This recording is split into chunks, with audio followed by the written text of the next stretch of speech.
Sayın Başkan, Sayın Genel Sekreter, His Excellency, Mr. President, Honorable Secretary General, distinguished heads of states and governments, esteemed delegates, I have the honor to greet you personally and on behalf of my country and my people. At the onset, I would like to thank His Excellency Lajčák for his successful work over the past year as the President of the 72nd session of the United Nations General Assembly. I also would like to congratulate Mrs. Espinosa, who has taken over the presidency of the General Assembly.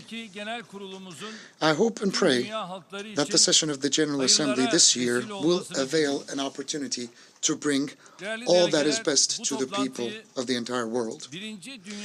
Esteemed delegates, we are holding this meeting on the 100th anniversary of the end of the First World War. The League of Nations, which was founded after the war, was immediately replaced by the United Nations in the aftermath of the Second World War. Undoubtedly, the United Nations, over its 73 years of history, had carried out enormous endeavors and accomplishing many achievements of a great extent. However, it is also a fact that we need to admit that in time, the United Nations moved away from the capacity to meet the expectations of humanity for peace and welfare. In particular, the Security Council has taken such a form that it started serving the interests of its 5 permanent seat holders at the Security Council with veto rights, but standing idle to the oppressions in the other parts of the world. The massacres in Bosnia, Rwanda, Somalia, recently in Myanmar, and in Palestine, as we speak, have all taken place before the eyes of the United Nations Security Council. Those who remained silent against the oppression of the Palestinians, who reduced the humanitarian assistance for them, are only increasing the courage of the oppressors. Even if the whole world turns its back, we, as Turkey, will continue to be on the side of the oppressed Palestinians and will protect the historical and legal status of our first Qibla, which is Jerusalem. Unfortunately, in many parts of the world, every day, we confront the scenes of ethnic cleansing and mass slaughter that none of us would wish to see. And likewise, from health to education, from food to culture, there is a high state of dissatisfaction in terms of the whole work undertaken by this huge organization. We don't wish to see such an important structure turning into an organization with a constant reputation for failure and complaints. Therefore, on every occasion, we underline that there needs to be a comprehensive reform in the structure and functioning of the United Nations, particularly at the Security Council. We believe when we say the world is greater than 5, we are becoming the voice of the common conscience of the entire human race. The world is not the world of the times of the Second World War, neither the aftermath. We have representatives from 194 countries under this roof. And why 194 countries cannot be represented at the Security Council? Why shouldn't they, in a rotational manner, have their permanent seats at the Security Council? We have only 5 permanent seat holders at the Security Council, and the remainders are just temporary, with no power whatsoever. Confining the reform of the United Nations to the budget will never contribute to the settlement of the real problems, nor will it make anybody happy nor content. There is a need for increasing the efficiency of this organization, which I deem to be very important for the future of the world. In fundamental areas of social equality, development, and security, we need many, many reforms to undertake. Esteemed delegates, as Turkey, when we look at the world, beginning with our own geography, we see there are many important tasks to be undertaken by the United Nations. In our understanding, justice is above all, and it will bring order, salvation, and happiness to the entire world. In our civilization, we refer to a phenomenon as the circle of justice that bases itself on a correct establishment and management of relations between the society, law, state, the power of the state, economy, and justice. The links of this circle are intertwined, but however, these links are shattered to bits, regardless of where you go in the world today. This is why our world today is entrapped by political, social, and economic instabilities and is constantly suffering. To enable a peaceful and secure future for all, we have a duty to succeed in the humankind struggle, starting with the search for justice, ending with the establishment of such a justice. Today, when the assets of the wealthiest 62 people in the world amount to the assets of the half of the world's population of 3.6 billion people, this means that there is a significant problem that we need to do something about. 821 million people go to bed hungry every night, but at the same time, more than 672 million people have been diagnosed with obesity, and there's a problem with that. 258 million people across the world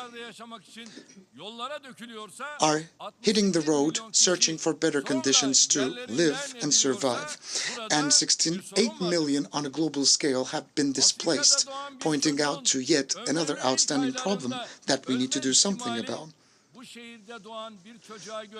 There's a problem when the early child mortality likelihood of a baby born in Africa is 9 times greater than that of a baby born here.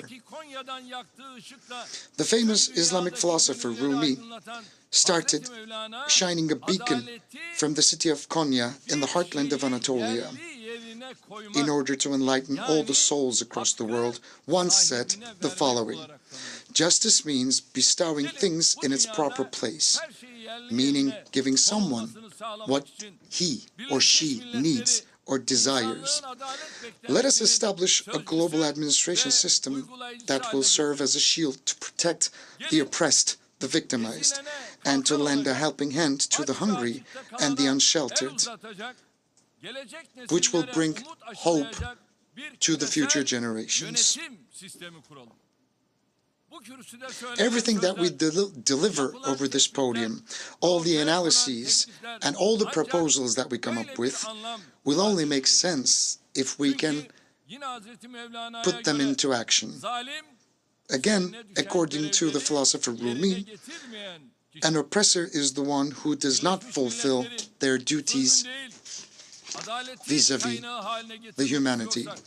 If we want to make the United Nations a source of justice instead of cruelty, we have to dedicate ourselves more fully to the tasks bestowed upon us. Esteemed delegates, Turkey is sustaining its efforts towards a fairer world through its global humanitarian diplomacy. Inside our borders, we are currently hosting 4 million refugees, 3.5 million of which are coming from Syria. This is unprecedented on a global scale, and they have access to all forms of services that one could ever need. We have spent about $32 billion for the care of the refugees until so far as the Republic of Turkey. Furthermore, in cities such as Jarablus, Al-Rai, and Afrin in Syria that we have previously secured,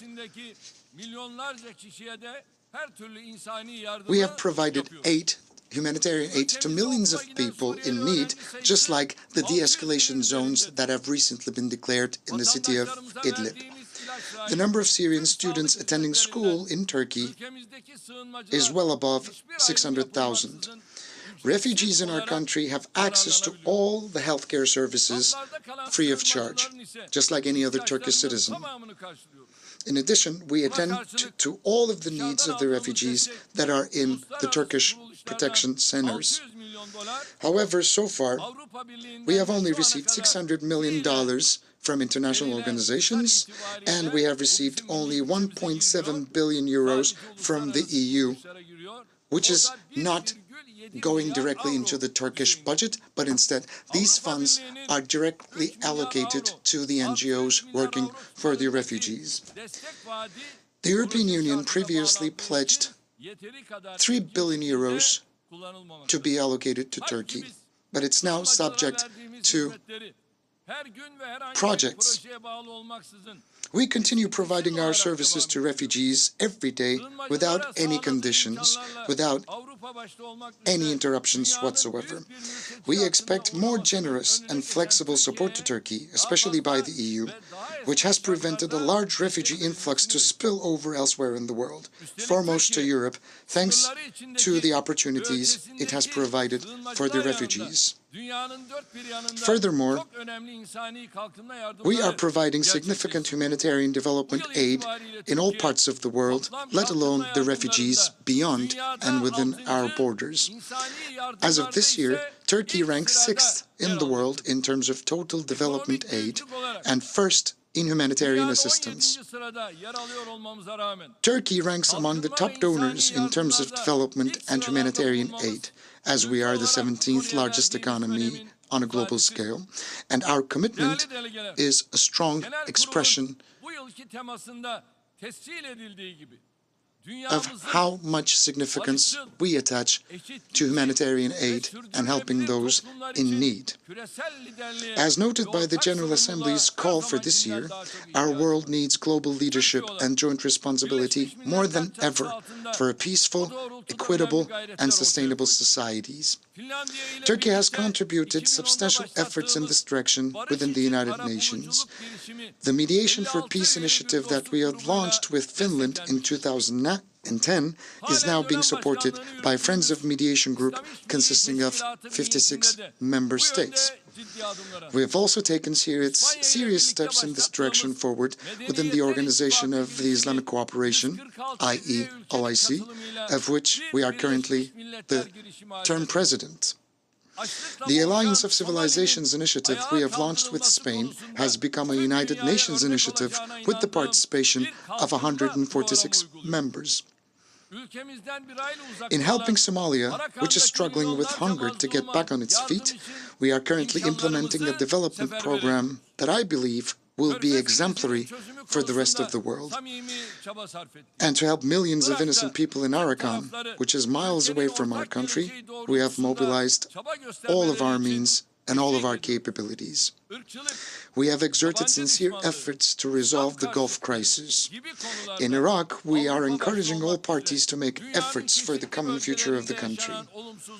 And in terms of racism, xenophobia, and Islamophobia, we strive to prevent negativities in various parts of the world from emerging, especially in Europe. We have also adopted an active stance in response to the developments taking place in Syria, which has now become a place where the majority of the countries in the world export the radical groups residing within their borders. By means of both our support to the Geneva and Astana processes and the de-escalation zones that were established, we continue to establish peace and stability in Syria, and we're trying to make Syria a peaceful country once again. By clearing Jarablus and El-Rai regions from ISIS presence and Afrin region from the PKK, PYD, and YPG terrorist organization presence, we have turned an area of more than 4,000 square kilometers into a safe and a peaceful place for millions of Syrians. Quite recently, we have signed an agreement with Russia, which is called the Sochi Agreement. We have prevented the regime's bloody assaults against the de-escalation areas in the Idlib province, where 3.5 million civilians live. By preventing a repetition of massacres carried out previously in Aleppo, in Hama, Homs, Dara, and eastern Ghouta, we believe that Turkey cleared the way for peace and political solution in Syria, especially in the Idlib province. Our goal is to clear the Syrian territory all the way from Manbij to the Iraqi border from terrorist presence. I hereby call upon all the parties to support a just and a sustainable political solution in Syria with a constructive approach. We wish to see a principled approach against all terrorist organizations. Those who equip terrorists with tens of thousands of trucks and thousands of cargo planes loaded with arms and ammunition for the sake of their tactical interests will most definitely feel sorrow and regret in the future for having done so. Supporting terrorist organizations and closing borders to refugees, all the while putting the entire burden on a few countries like Turkey, would not give you a more secure and a prosperous future. Right on the contrary, issues deflected in such a way will reach a point where one day the measures at hand will fall short of overcoming them. So let us contribute more sincere and constructive efforts for solutions in current dispute regions such as Syria, Iraq, Yemen, Libya, Afghanistan, and Ukraine, as well as potential ones including the Balkans, Caucasus, North Africa, Central Africa, the Gulf, and Eastern Mediterranean. Please do not forget, if we cannot create a minimum level of peace and prosperity for all over the world, no one can live safely within their own borders. Esteemed delegates, all terrorist organizations Not all terrorist organizations obtain their sole power from their armed actions. Some of them use more complex, more covert, and more deceptive methods. The Fethullahist terrorist organization, also known as FETO, attempted a coup on the night of July the 15th in 2016, and at the end, 251 Turkish civilians were martyred, and more than 2,193 civilians were wounded. And that is the sort of a terrorist organization that I was previously referring to. This terrorist organization is hiding behind glossy concepts such as education, welfare, and dialogue, and it continues its operations as NGOs or businesses. The leader of this terrorist organization is currently living in Pennsylvania on a land of more than 400 acres in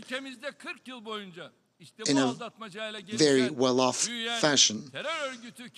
The terrorist organization has been growing and developing through deception for the last 4 decades in Turkey, and we have seen its true face when the terrorists felt that they became powerful enough to undertake failed coups. They initiated consecutive coup attempts, first with their operatives that had infiltrated the police and the judiciary in Turkey, and then with their agents in the armed forces. With the economic and bureaucratic power that they have harnessed over time, this terrorist organization has attempted to take control of politics, society, and the state itself. But thanks to the support of our people, and thanks to our resolute fight against the Fethullahists in the last 5 years, we have eliminated the majority of Fethullahists in our country. We now see that this terrorist organization is carried out similar activities across the globe. We are warning many of our friendly countries around the world and demanding the extradition of the terrorists hiding within their borders. However, some of our friendly countries are shying away from extraditing the terrorists. But the price to be paid at the end for such a failure will be quite hefty. The Fethullahist terrorist organization in the United States is generating somewhere between 700 and 800 million dollars through their charter schools located in different states of the country.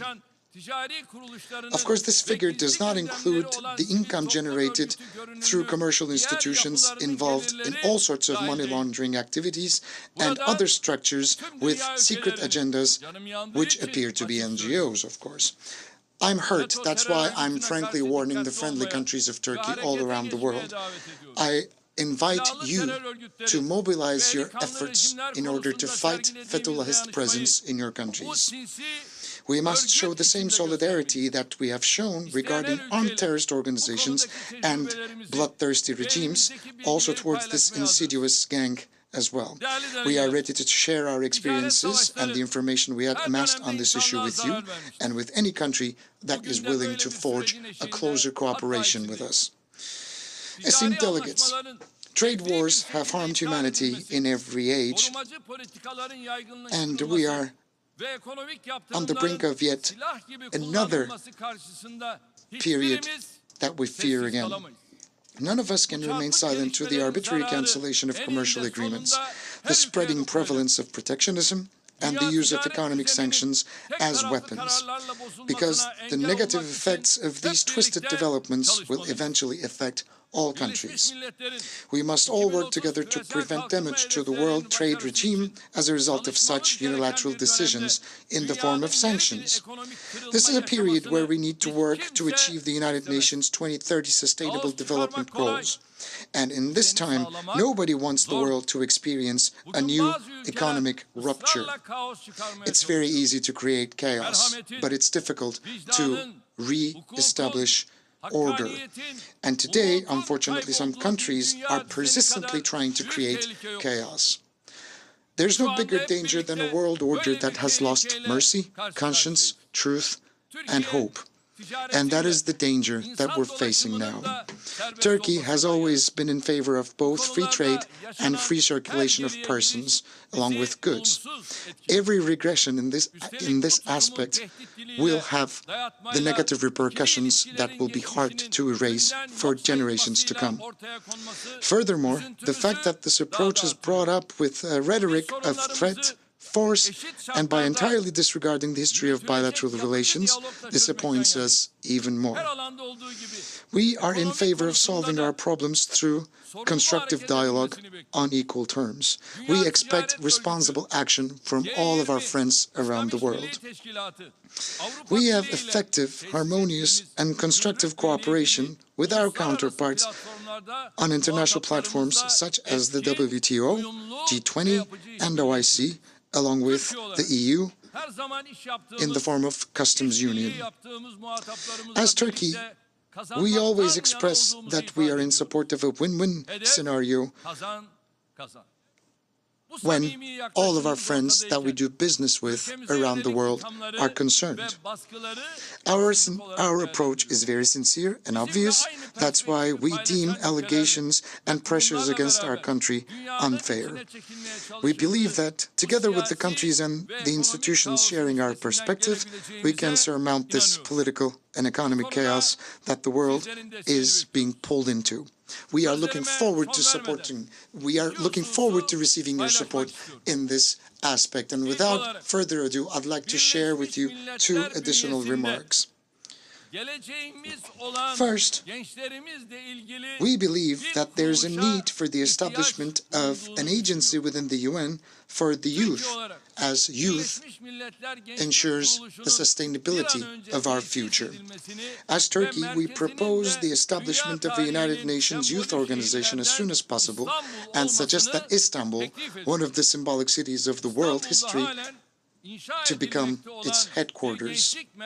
We can allocate a youth center, which is currently being built in Istanbul, to this organization. Secondly, in 2005, we have hosted World Aging Summit in Turkey for the first time. And then 2019 was designated as the International Year of the Elderly. In this respect, the United Nations International Agency for the Elderly is being established in Istanbul, and the Third World Assembly for Elderly will take place in Istanbul. That's why I would like to cordially invite you to attend this summit, which will be held in Istanbul on December the 10th of this year. Once again, I wish that the 73rd General Assembly will yield successful results.